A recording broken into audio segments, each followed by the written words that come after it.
Oke, rekan-rekan, selamat pagi, siang, sore, dan malam. Kapanpun rekan-rekan mengakses video ini. Kali ini saya akan merekam materi tentang penemuan topik riset dan pencarian literatur ilmiah. Harapannya agar ini bisa menjadi survival kit bagi rekan-rekan ketika menjalani perkuliahan ya, baik itu ketika mengerjakan tugas sampai pada mengerjakan tugas akhir. Kenapa? Karena kita selalu membutuhkan namanya asupan-asupan artikel-artikel ilmiah yang kredibel, yang bisa dipertanggungjawabkan secara saintifik. Dan itu kurang lebih akan ada di video yang saya rekam hari ini. Ada beberapa materi yang mungkin tidak akan saya sampaikan secara mendetail karena ini mungkin sebagian mengulang pada apa yang sudah kita bahas di minggu lalu. Misalnya adalah berkaitan dengan apa beda pengetahuan dari riset, apa bedanya dengan pengalaman, intuisi, dan otoritas, dan kenapa kemudian kita lebih menghargai kesimpulan berbasis penelitian dibandingkan keyakinan yang berdasarkan pengalaman, intuisi, dan otoritas. Kita sudah bahas bahwa itu dikarenakan bias yang kemudian kita miliki, dan di dalam uh, pendekatan ilmiah kita berusaha kemudian untuk mereduksi bias-bias yang kita punya. Caranya bisa bermacam-macam. Namun demikian rekan-rekan, terlepas kemudian di dalam menangkap sebuah realitas ya, kita lebih mengedepankan pada riset, kita tidak bisa mengabaikan pengetahuan yang kita dapatkan dari pengalaman, intuisi, dan otoritas. Karena justru apa yang kita dapatkan dari pengalaman, apa yang kita dapatkan dari intuisi, dan apa yang kita dapatkan dari otoritas itu menjadi sebuah insight awal. Jadi bisa bayangkan ya, kalau segala sesuatunya itu sudah diriset, bisa jadi kemudian kita justru mengabaikan sumber ide yang pertama, yang kerap kali kemudian munculnya justru dari pengalaman, dari intuisi, ataupun dari otoritas yang ada di sekitar kita, yang mungkin uh, justru kita akan mendapatkan uh, sejatinya kebenarannya itu seperti apa yang dikatakan oleh otoritas atau tidak sih? Apakah memang seperti apa yang dikatakan oleh intuisi kita atau tidak sih? Apakah seperti yang kita yakini selama ini atau tidak gitu. Jadi terlepas kemudian pengalaman, intuisi, dan otoritas itu rawan terhadap bias, kita tidak bisa mengabaikan begitu saja karena justru ini yang akan kita cek di dalam riset ya. Nah, rekan-rekan, yang perlu kemudian diperhatikan ya oleh rekan-rekan di sini adalah ada beberapa tantangan di dalam melakukan riset. Nanti bisa dibaca sendiri, saya tidak akan berpanjang lebar di sini. Tapi kalau kemudian saya petakan dari 6 tantangan dalam riset yang ada di sini, tantangan yang biasanya dialami oleh mahasiswa pertama kali adalah, terutama yang mau melakukan penelitian kuantitatif ya, uh, mereka kesulitan kemudian untuk mendapatkan problem sosial dari uh, apa yang kemudian ingin mereka riset. Kalau toh memang mereka kemudian sudah tahu problemnya, ada problemnya pak, gitu. Mereka kerap kali kemudian tidak tahu bahasa ilmiahnya apa. Ini apa ya namanya? Gitu. Jadi ini kerap kali terjadi pada mahasiswa. Uh, jadi rekan-rekan, kalau seandainya kita sudah tahu problem sosialnya apa atau problem sosial psikologisnya apa, maka sebenarnya tantangan yang menyertai adalah mencari nama konsepnya di dalam psikologi itu apa, atau bahasa ilmiahnya apa.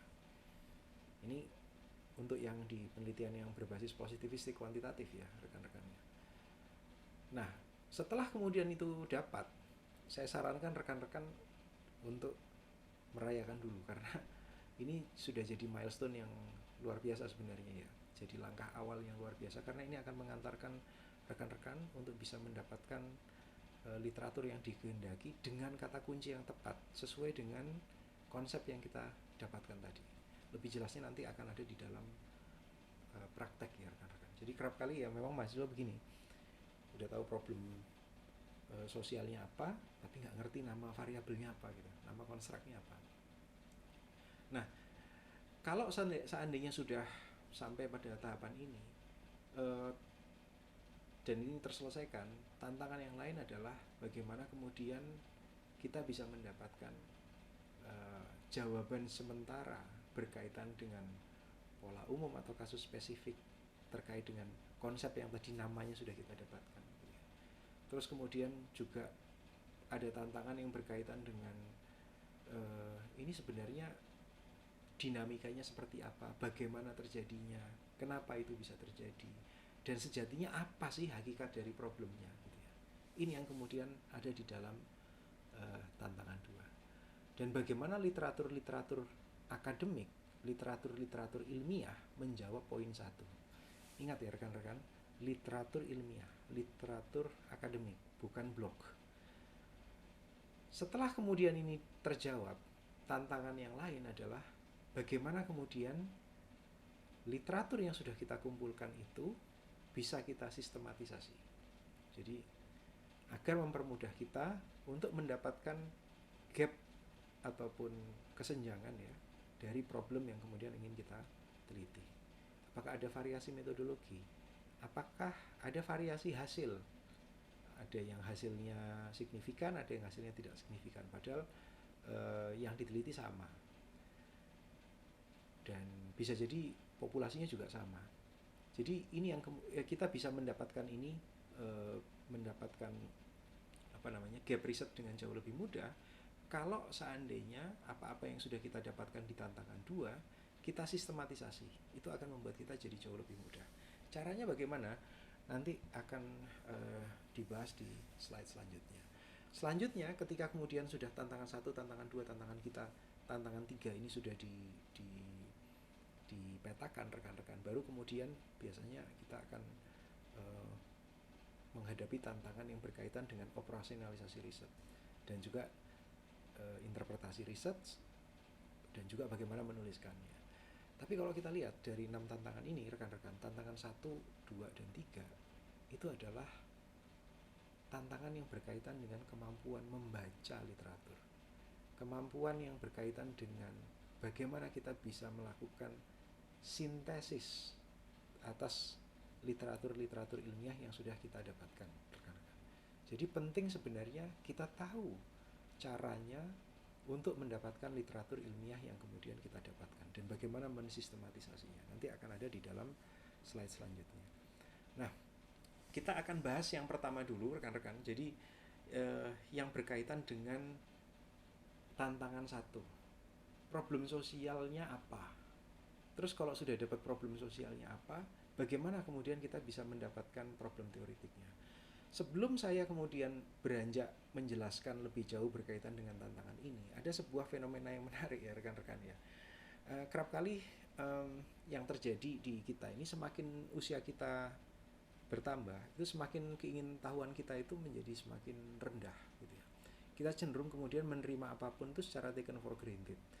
Jadi kalau kita kembali pada slide yang pertama, kita hanya cenderung mempercayai pengetahuan-pengetahuan yang ya memang udah adanya begitu, tidak perlu diperdebatkan karena otoritas misalnya menyatakan hal seperti itu.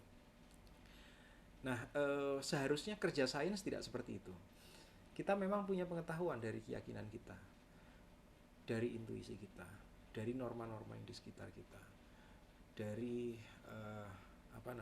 didikan yang kita dapatkan. Tapi perlu ada pengecekan rekan-rekan. Itu kenapa kemudian yang harus dilakukan oleh rekan-rekan adalah menanyakan pertanyaan why sampai 5 kali. Ini kalau kita menggunakan prinsipnya Sakichi Toyoda ya. Ketika rekan-rekan sudah tertarik dengan sesuatu, jadi belum tentu dapat problemnya. Kalau ada problemnya ya bisalah kemudian ditanyakan. Misalnya rekan-rekan di sini capek mendengarkan saya ketika memberikan perkuliahan online, rekan-rekan. Mesti ditanyakan, kenapa kok saya capek? Setelah dapat jawabannya, kenapa kok kemudian hal seperti itu membuat saya merasa seperti itu? Tanyakan terus sampai 5 kali sehingga rekan-rekan bisa mendapatkan intisari dari persoalannya. Nah, tantangan dari riset-riset kuantitatif yang sangat positivistik, segala sesuatunya harus ada justifikasi teoritiknya. Ya, untuk mencegah bias, terutama subjektivitas. Karena salah satu prinsip di kuantitatif yang kemudian rekan-rekan kemarin juga sempat pelajari adalah prinsip bebas nilai. Kita tidak bisa memberikan sebuah nilai berdasarkan saya sendiri, tapi kemudian harus berdasarkan teori salah satunya, gitu ya, atau berdasarkan satu kesepakatan. Jadi bias itu harus dikurangi, terutama hal yang berhubungan dengan subjektivitas, rekan-rekan. Jadi bahkan untuk mencari alasan why-nya kenapa itu juga harus ditanyakan berulang kali ya, rekan-rekan. Nah, kerap kali kemudian tadi saya sempat mengatakan pengetahuan memang berdasarkan otoritas, bisa jadi berdasarkan intuisi, dan itu kita hindari karena kita akan melakukan riset, tapi kita tidak bisa mengabaikan itu karena justru pengalaman-pengalaman yang kita miliki, pengetahuan-pengetahuan yang kita miliki dari intuisi, dari otoritas atau dari siapapun, itu bisa jadi insight awal kita ingin melakukan riset. Teman-teman ngelamun misalnya, terus kemudian mikir temennya, ya kok ada ya orang saat ini yang pacaran dengan karakter anime gitu ya. Ini kan insight awal ya, rekan-rekan kemudian berusaha menjelaskan itu dengan common sense. Nah, yang kita hindari adalah apakah common sense itu ternyata subjektif ya dari rekan-rekan. Makanya rekan-rekan harus menggunakan pendekatan yang objektif. Kalau kita menggunakan pendekatan positivistik, jangan abaikan hal-hal simpel-simpel seperti ini. Jadi di dalam riset itu jangan pikirkan judulnya dulu. Kebiasaan dari mahasiswa-mahasiswa sebelum-sebelumnya adalah ketika dia melakukan riset, mereka selalu memberikan saya judul. Padahal yang saya ingin tahu adalah apa sih yang menjadi interest, apa yang menjadi ketertarikan dari mereka. Dan jangan jauh-jauh, kalau bisa jangan jauh-jauh dari keseharian yang rekan-rekan punya. Karena riset itu adalah proses yang panjang. Kalau rekan-rekan kemudian tidak cukup punya ketertarikan dengan tema tersebut, itu pasti akan menjadi hal yang sangat melelahkan rekan-rekan. Jadi misalnya rekan-rekan ada yang jadi wibu gitu ya, dan melihat orang-orang yang jadi wibu yang lain itu berpacaran dengan karakter anime. Nah, ini menarik kemudian untuk ditelusuri ya. Bahasa yang sederhana dulu, jangan mulai dari bahasa yang scientific, karena justru kalau bahasanya scientific di awal itu kerap kali kemudian tidak ada hal yang baru yang dihasilkan ya. Terus misalnya rekan-rekan pengguna online dating apps gitu ya, melihat rekan-rekan di sekitarnya atau dirinya sendiri, ternyata gampang sekali tertipu dengan cinta online. Mulai dari sana dulu. Jadi mulai dari sini, jangan pikirkan judulnya dulu. Terus misalnya rekan-rekan ada pemain Mobile Legend di sini, terus melihat kalau ada pemain Mobile Legend yang perempuan gitu ya, dia seringkali direndahkan atau diejek oleh orang lain, dan kerap kali kemudian mereka menggunakan virtual name laki-laki ketika dia menggunakan role playing game misalnya. Atau misalnya ada pengguna yang kerap berbohong dengan gendernya ketika dia menggunakan OCRP ya, online karakter role player ya, rekan-rekan. Yang perempuan tiba-tiba bereksperimentasi dengan mengubah identitasnya menjadi seorang laki-laki gitu misalnya, dengan tujuan misalnya agar dia bisa berpacaran dengan entah itu perempuan atau dengan laki-laki. Ini menarik sebenarnya untuk diteliti. Jadi jangan hentikan lamunan Anda yang dekat dengan keseharian yang Anda miliki, biar Anda menghayati riset yang Anda punya. Termasuk kemudian kalau rekan-rekan kemudian mematikan readership-nya ketika menggunakan smartphone, itu juga jangan diabaikan rekan-rekan. Ini juga satu fenomena yang menarik diteliti. Kenapa ada orang yang mematikan readership dan ada orang yang kemudian tidak mematikan readership misalnya. Dan ditanyakan dengan caranya Sakichi Toyoda tadi ya, dengan 5 why. Oh kayak gini ya, dengan dasar literatur. Jadi curiosity itu menjadi hal yang penting. Termasuk kemudian mungkin rekan-rekan kerap mengabaikan ya. Kalau mungkin di sini rekan-rekan ada yang kerjanya nyambi gitu ya, jadi kuliah sambil jadi driver Gojek ya, mungkin bisa direfleksikan juga. Rekan-rekan ketika bekerja menikmati waktu atau tidak? Cara driver Gojek menikmati waktu, atau bukan menikmati waktu ya, cara driver Gojek itu kemudian melihat waktu bekerjanya dengan pegawai pemerintahan mempersepsikan waktu bekerjanya apakah sama? Bisa jadi berbeda rekan-rekan. Driver Gojek itu kerap kali diburu-buru waktu, apalagi kalau kemudian Anda berangkat dari rumah ke bandara, waktunya mepet, terus kemudian ngomong ke driver Gojeknya bahwa harus cepat sampai. Kerja mereka sangat stressful. Bisa jadi cara mereka melihat waktu tidak sebagai event, di mana kita itu biasanya santai-santai kalau melihat waktu sebagai sebuah event, tapi waktu itu dilihat sebagai order gitu ya, yang akhirnya jadi berbeda dengan masyarakat kebanyakan. Jadi coba yang pertama kali rekan-rekan perlu lihat adalah ini, peka dulu. Makanya di sini peka terhadap problem. Coba lihat rekan-rekan di sini, peka terhadap problem. Jangan abaikan lamunan yang Anda punya, jangan abaikan keseharian yang Anda punya. Kalau bisa dekat dengan keseharian Anda biar Anda menghayati. Nah, ada banyak contoh rekan-rekan. Misalnya begini, rekan-rekan sekarang capek mendengarkan perkuliahan saya yang direkam. Baru berapa menit sudah konsentrasinya hilang, atau berapa menit sudah pada skip ya. Yang penting absen gitu ya. Bukan absen, yang penting isi presensi misalnya. Nah, ini bisa jadi problem rekan-rekan. Kenapa ya? Ada sebagian orang yang ketika mendengarkan kuliah yang direkam itu cuma dianggap sebagai syarat menggugurkan kewajiban, atau ada sebagian orang yang kemudian justru ya berusaha untuk niat gitu ya, sampai waktunya habis dia menyimak, tetapi ternyata lebih sulit untuk bisa ditangkap. Atau misalnya kalau di kasusnya di sini, kenapa kalau seandainya kelasnya via Zoom, walaupun Zoom itu tidak asinkronus seperti sekarang, sifatnya sinkronus, kok rekan-rekan mudah capek misalnya. Atau misalnya rekan-rekan di sini nggak bisa berhenti ngeliat drakor gitu ya. Jadi ngelihat drakor itu kan 16 episode ya, itu dihabiskan dalam waktu 1 hari. Kalau nggak gitu nggak enak makan dan lain sebagainya. Ini kan problem rekan-rekan, dan ini bisa diteliti. Dan misalnya kenapa orang itu gampang di ghosting sekarang itu, apalagi kalau dia udah gabung dengan online dating apps gitu ya, tiba-tiba ngilang gitu aja.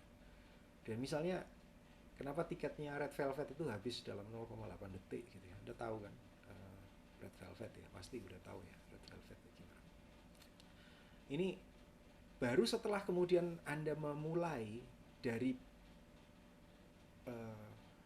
pertanyaan-pertanyaan yang Anda anggap remeh-temeh ini, coba petakan apa problemnya. Dalam kasus yang saya kasih contoh ya, saya kok gampang capek ketika di Zoom ya dibandingkan di kelas. Maka problemnya apa nih? Capek, rekan-rekan. Ya, capek. Terus kemudian petakan di sana.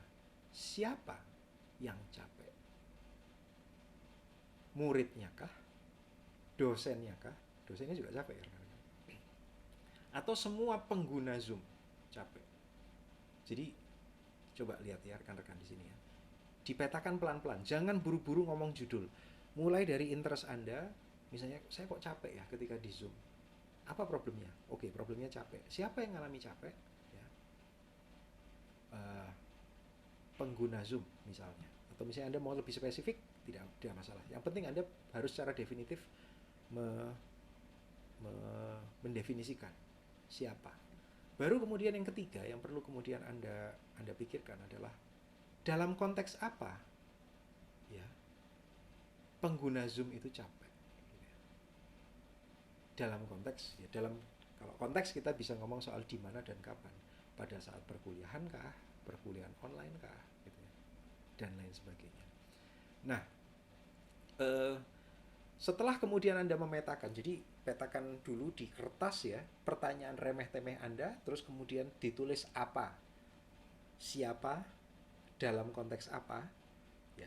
Dan ini setelah Anda definisikan akan jadi panduan Anda sampai seterusnya kadang-kadang, sehingga Anda bisa disiplin dalam mendefinisikan problem yang Anda punya. Tapi ini masih sangat mentah. Anda harus cari literatur dulu, karena khasnya dari kuantitatif adalah segala sesuatunya harus ada justifikasi teoritiknya. Yang saya lakukan biasanya adalah saya biasanya akan mencari media yang trustworthy untuk jadi gambaran umum awal rekan-rekan. Nah, dan biasanya saya akan mencari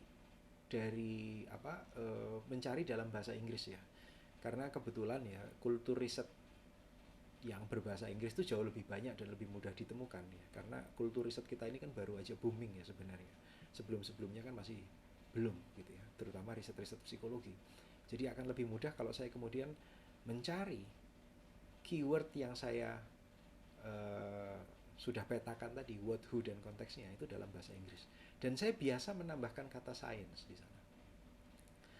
Nah, media yang trustworthy ini yang tadi kita uh, petakan itu akan jadi panduan saya ya untuk kemudian menelusuri jurnal ilmiahnya. Jadi ingat ya rekan-rekan, ada dua hal yang perlu dilakukan. Di layer 1, setelah kita petakan apa, siapa, dan konteksnya apa, kita cari media yang trustworthy dulu. Setelah kita dapat, biasanya media yang trustworthy ini akan mengantarkan kita pada jurnalnya. Baru kita kemudian cari jurnal ilmiah, rekan-rekan. Ingat, yang ingin saya tekankan, rekan-rekan, sumber yang dianggap paling kredibel di dalam dunia akademik itu adalah sumber jurnal, rekan-rekan.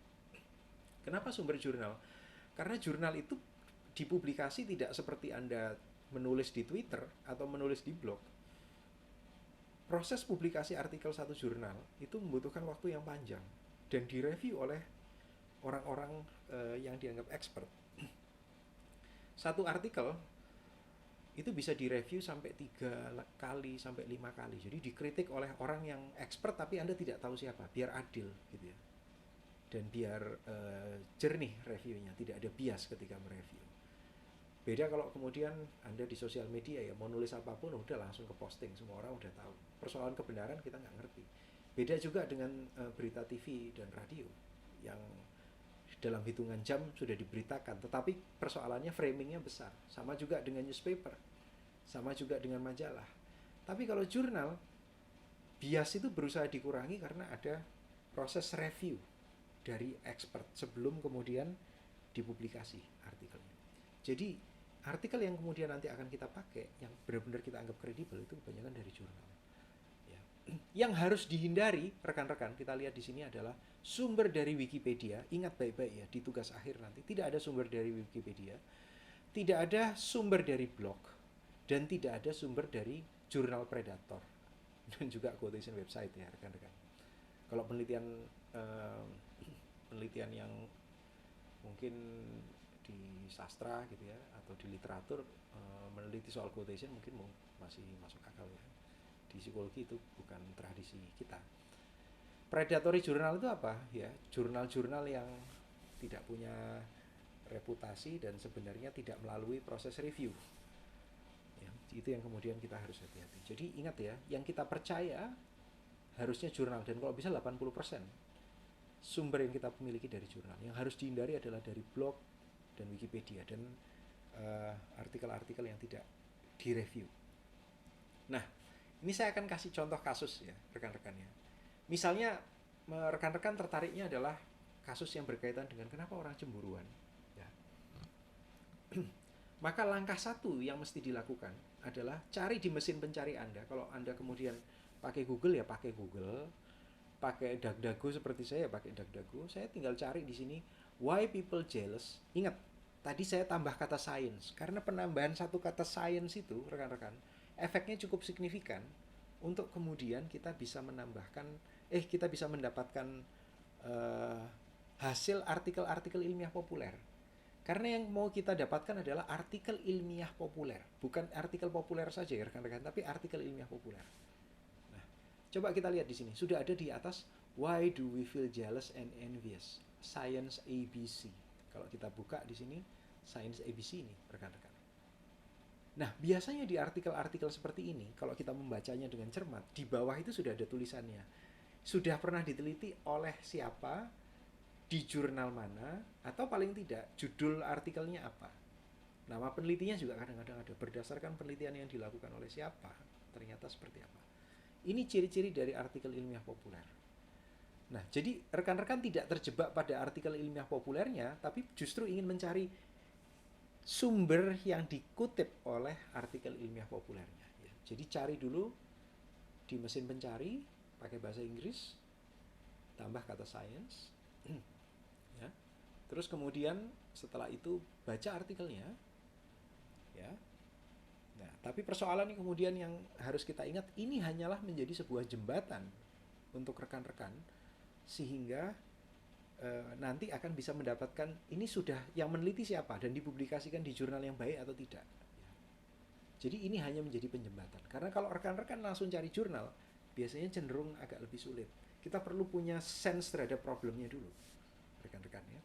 Ini yang perlu dipahami. Baru setelah di artikel tersebut ada ya tertulis, ini diriset oleh siapa, dicari nanti. Nah, pencariannya nanti lewat jurnal. Nah, selain cara ini, rekan-rekan, ada lagi cara kita untuk mendapatkan artikel ilmiah populer adalah mencari di jurnal di tempat ini, rekan-rekan. Ada Science and Health, ya, ada Very Well Mind, ada Psychology Today, ada SciPost, ada EPS dan lain sebagainya.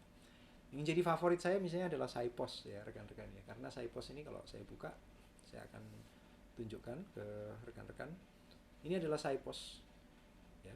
SciPost ini artikel-artikel ilmiah populer ya dengan berbagai tema.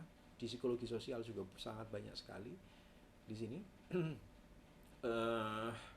Kalau kita baca artikelnya sudah dalam bentuk yang mudah untuk didigest, mudah untuk dicerna. Jadi bukan lagi dalam bentuk jurnal. Tapi kita lihat di sini, in a new study published in Current Psychology. Di sini kalau diklik rekan-rekan akan langsung ke jurnalnya. Tapi kita kan mesti baca dulu ya rekan-rekan, seperti apa. Artikel ini ciri khas dari artikel ilmiah populer. Karena apa? Artikel ilmiah populer itu berusaha untuk membuat yang rumit bisa menjadi easily to digest, gampang untuk kemudian dicerna. Setelah kita dapat sense-nya dengan baca artikel ilmiah populer ini, baru kemudian kita lacak link yang dia punya tadi. Kalau biasanya tidak ada link, biasanya dia menyebutkan nama penelitinya dan judul penelitiannya, tinggal dicari. Misalnya, ini sudah jurnal, rekan-rekan. Kita bisa lihat jurnalnya, dan ternyata bisa kita akses ya jurnalnya. Jadi ingat rekan-rekan, penting buat kita sebenarnya untuk mencari artikel ilmiah populernya dulu biar kita familiar terhadap sense problemnya kayak gimana. Jadi rasa-rasa problemnya itu seperti apa, rekan-rekan. Mudah-mudahan cukup dipahami ya rekan-rekannya. Ini bisa dieksplorasi nanti, rekan-rekan tertarik apapun ya, tinggal dieksplorasi beberapa media massa populer, termasuk mungkin 5 ini, dicari kata kunci yang sesuai dengan pemetaan what, who, dan konteks yang tadi sudah saya sampaikan. Nah, persoalannya rekan-rekan yang harus diingat adalah eksplorasi POI atau phenomenon of interest. Jadi ketertarikan ya, fenomena ketertarikan Anda itu bukan proses yang bisa dilakukan yang kerap kali ya. Yang kerap kali tidak hanya dilakukan sekali dua kali. Itu proses yang iteratif, berulang-ulang. Dalam kasus saya saja itu kadang pencarian tuh bisa, ini kok nggak cocok ya kata kunci ini, saya ganti kata kunci lagi, ganti kata kunci lagi. Jadi iteratif, berulang-ulang, seringkali berulang-ulang. Ini yang perlu diingat ya. Jadi bukan hal yang semudah itu bisa tiba-tiba didapatkan. Makanya di awal saya sudah ngomong bahwa pencarian awal selalu iteratif, berulang-ulang. Dan ingat rekan-rekan, phenomenon of interest ini bukan judul. Lagi-lagi, ini bukan judul. Ini hanyalah interest. Rekan-rekan ingin memperdalam interestnya. Judul itu nanti di belakang. Jadi saya tidak ingin menerima rekan-rekan yang sudah memberikan judul dulu. Biasanya itu nggak tepat ya. Kalau kayak begitu itu nggak ada yang baru. Isinya kemudian skripsinya, tugas akhirnya hanya itu aja. Gitu. Nggak ada yang baru, rekan-rekan. Ya, jadi prosesnya itu kerap iteratif, rekan-rekan. Nah, setelah Anda kemudian mendapatkan jurnalnya tadi, ya, rekan-rekan mesti melihat juga jurnalnya tadi ya, mencari juga di jurnal yang sudah dilanggan oleh UNER. Ingat ya rekan-rekan ya, mohon gunakan akun yang Anda miliki atau buka OpenVPN kalau Anda di rumah ya, sehingga perpustakaan UNER itu bisa diakses. Kerap kali mahasiswa-mahasiswa baru, terutama Anda-Anda ini yang masih semester baru ya, itu kalau nyari jurnal lewat Google aja. Itu hal yang kemudian sudah harus dihentikan kebiasaannya. Kalau nyari jurnal jangan di Google biasa atau di mesin pencari biasa. Carilah kemudian di mesin pencari yang memang spesifik untuk mencari artikel ilmiah. Jadi cari di situs perpustakaannya UNER. Dilihat kemudian apa yang dilanggan. Kalau saya kemudian, ini saya screenshot ya rekan-rekan ya, yang dilanggan adalah Scopus, Web of Science, UNER Scholar, Science Direct, ProQuest, dan lain sebagainya. Saya pribadi, ketika mencari jurnal, prefer saya di Clarivate Web of Science, Scopus, EBSCO, dan ProQuest. Tapi kalau rekan-rekan ingin mencari di tempat lain, dipersilahkan. Tapi saya biasanya mencari di Clarivate Web of Science, Scopus, EBSCO, dan juga ProQuest. Masih ada banyak pilihan lagi ya kalau rekan-rekan kemudian membuka situsnya perpustakaan UNER. Nah, ini hal yang wajib dilakukan rekan-rekan. Jadi kalau mau mencari jurnal, tinggalkan kebiasaan mencari di Google. Karena itu nanti justru akan menyulitkan Anda di akhir. Anda tidak mendapatkan artikel yang relevan. Jadi rubahlah kebiasaan Anda untuk mencari jurnal pada tempatnya. Sehingga itu justru akan menghemat waktu yang dimiliki oleh rekan-rekan sendiri. Ya. Saya akan tunjukkan rekan-rekan di sini. Ini adalah perpustakaan UNER ya. Kalau rekan-rekan buka perpustakaan UNER itu seperti ini. Jadi nanti dibuka lib.uner.ac.id. Kalau rekan-rekan di kampus tentunya bisa mengakses ini dengan bebas ya. Tapi kalau di rumah mengakses jurnal itu perlu menginstal OpenVPN dulu. Pastikan rekan-rekan sudah menginstal OpenVPN dulu sehingga bisa mengerjakan tugasnya di rumah nanti. Nah, ini kebetulan saya lagi di rumah ya, jadi saya lagi aktifkan OpenVPN-nya. Rekan-rekan tahu sendiri di sini OpenVPN-nya lagi jalan. Nah, terus rekan-rekan di sini klik e-journal.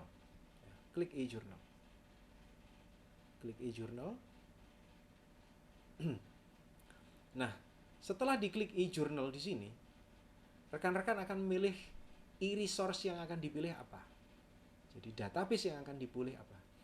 Saya secara personal, ini kesukaan personal ya rekan-rekan, nanti kita bisa diskusikan kalau kita tatap muka, lebih suka menggunakan Web of Science ya, terus kemudian ProQuest, EBSCO, dan juga Scopus. Kita akan buka Web of Science yang namanya di sini Clarivate Web of Science, rekan-rekan. Saya akan buka Clarivate Web of Science. Oke. Tampilannya akan seperti ini. Ini adalah tampilan dari Web of Science. Ya. Nah, nanti saya akan ajarkan rekan-rekan bagaimana mencari dengan kata kunci yang tepat di video selanjutnya.